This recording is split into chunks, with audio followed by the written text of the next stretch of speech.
Oke teman-teman, video kali ini kita akan membahas babak 12 besar di Liga 2 kali ini. Ada kemarin dua pertandingan cukup menarik ya dari grup X ya. Kita tahu grup X ini grup yang cukup ketat ya teman-teman. Dimana di situ ada 3 tim dari Sumatera ya, yaitu ada PSMS Medan, kemudian ada Persiraja Banda Aceh, kemudian Semen Padang, dan ada satu tim yang cukup kuat juga dari Pulau Jawa, yaitu PSIM Yogyakarta gitu. Dimana pertandingan kemarin dua pertandingan berakhir imbang ya, yaitu antara Medan melawan Aceh itu berakhir dengan skor 0-0.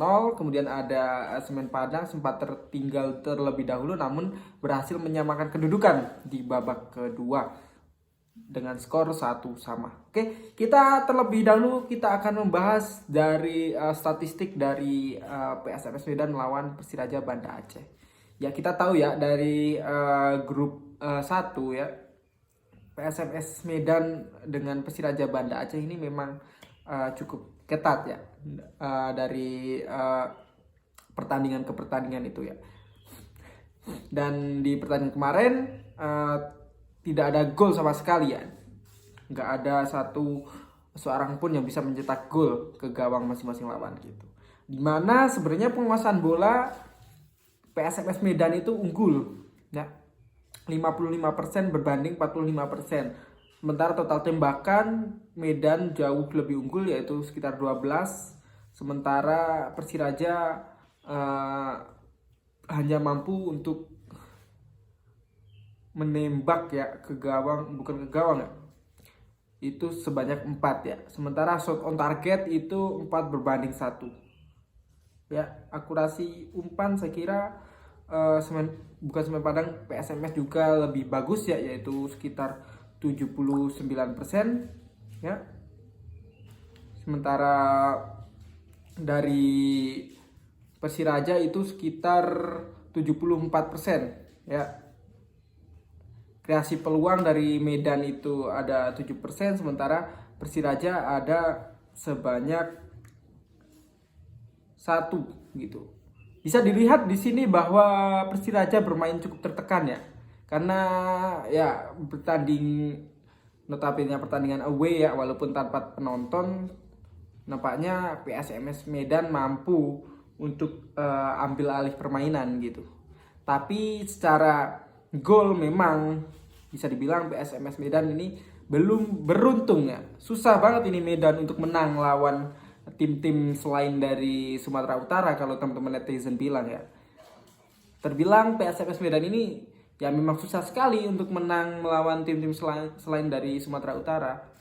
Karena PSMS Medan itu dia hanya mampu menang melawan tim-tim seperti Sada Sumut ya, PSDS gitu kan.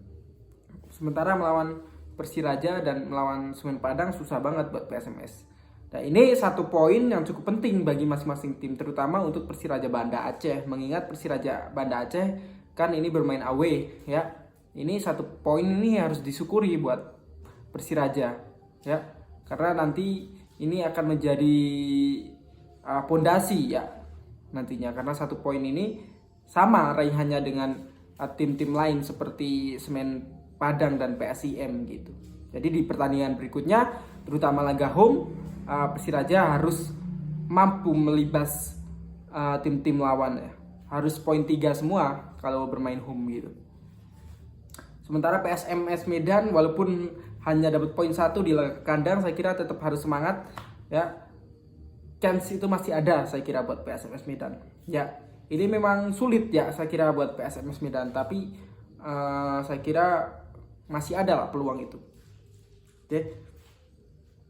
Dan terbilang intercept Persiraja ini banyak banget, 32. Itu menandakan bahwa lini belakang dari Persiraja memang cukup bagus ya teman-teman. Walaupun di depan ini sulit banget ya untuk menembus dari area pertahanan dari PSMS. Namun at least di lini belakang Persiraja oke lah. Dan nanti bisa diperbaiki untuk di laga berikut ya, evaluasi. Nanti kan lawan Semen Padang kan gak gampang ya, melawan PSIM juga. Dan kita akan beralih ke pertandingan antara Semen Padang melawan PSIM. Nah, statistik pertandingan kita akan bacakan Di sini penguasaan bola jauh ya teman-teman ya. Dimana Semen Padang itu memimpin 61% berbanding 39%. Itu artinya pemain PSIM ini jarang banget dapat bola ya teman-teman ya. Kita bisa lihat hanya ada operan sukses sebanyak 155 dari 236 ya dari PSIM. Sementara Semen Padang itu dia ada 247 operan, hampir 2 kali lipat ya dari umpan-umpan dari PSIM Jogja. Sementara total tembakan juga demikian, Semen Padang mampu untuk total tembakan sebanyak 16, sementara Jogja ini hanya mampu untuk 7 kali. Ya, ini sangat-sangat jomplang ya, dimana hampir 2 kali lipat juga, gitu kan? Dimana total tembakan ke gawang PSIM ini hanya 1 tembakan ke gawang, sementara Semen Padang ada 4. Ya, bisa dilihat di sini PSIM ini sangat butuh kreasi peluang dari lini depan ya. Bisa dikatakan lah ini oke lah PSIM karena bisa memanfaatkan peluang sekecil itu. Namun di pertandingan lain saya kira PSIM ini takutnya nanti bisa dibaca oleh tim lawan ya. Harus bisa meng-create peluang lebih banyak agar bisa mendapatkan peluang lebih banyak juga untuk menembak bola ke gawang lawan gitu kan.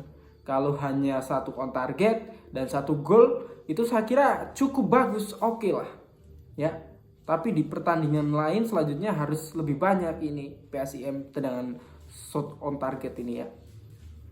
Karena bahaya ini kalau hanya mampu meng-create peluang terlalu sedikit ya. Nanti kalau kejebol banyak ya susah untuk nyamainnya gitu buat PSIM.